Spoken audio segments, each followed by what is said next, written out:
capital BB.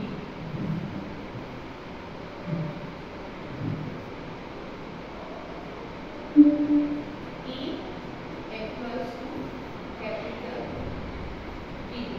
म्हणजे जिथे capital BB आहे तिथे आपण काय करणार E. ओके. आता E चा 0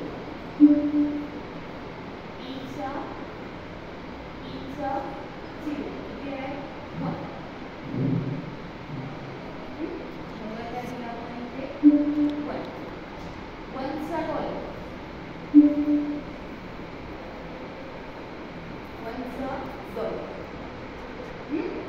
आता इथे काय झाली आपली ही स्टेप आली ऍक्सेप्ट झाली. मी मगाशी म्हटलेले ना इथे कंपल्सरी ऍक्सेप्ट लिहावं लागतं. त्याचं ते E चा डॉलर काय प्रोड्यूस करतो ऍक्सेप्ट. आणि ज्या वेळेला आपली स्टेप ऍक्सेप्ट होईल त्यावेळेला आपला डी पासिंग केवळ आहे तो करेक्ट असतो. आता लास्ट स्टेप काय आहे pass 3. Pass 3 is a simple word. I am writing that step here.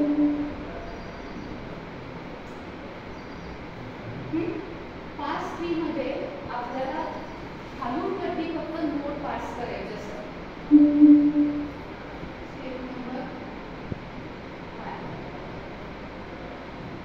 Pass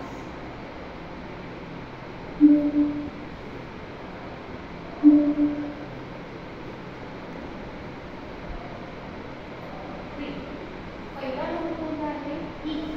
तो स्टार्टिंगला घ्यायचा. ई काय प्रोड्यूस करतो बीबी. त्यामुळे ईचे 2 नोट्स असतील बीबी. आता हा बी काय प्रोड्यूस करतो बी बी आणि हा बी काय प्रोड्यूस करतो डी. म्हणजे हा बी बी प्रोड्यूस करतो. आता लक्ष द्या ज्या वेळेला एखाद्या कॅपिटल नोडने स्मॉल लेटर प्रोड्यूस केलं तर हा इथे त्याचा रूट नोड आणि चाइल्ड नोडचं कॉम्बिनेशन कंप्लीट होतं. त्यामुळे याच्या पुढे तो काहीही प्रोड्यूस करणार नाही. त्यामुळे आपल्याला इकडचेच फक्त कॉम्बिनेशन बघावे लागतात. आता हा बी B2 सेम आहे. देन इथे काय झाला तो B2 C आणि D हे 2 प्रोड्यूस करतो. C आणि D. देन हा C सेम होत राहिला म्हणजे हा C सेम आहे आणि हा B काय करतोय अगेन प्रोड्यूसेस द B आणि तो B काय करतोय B प्रोड्यूस.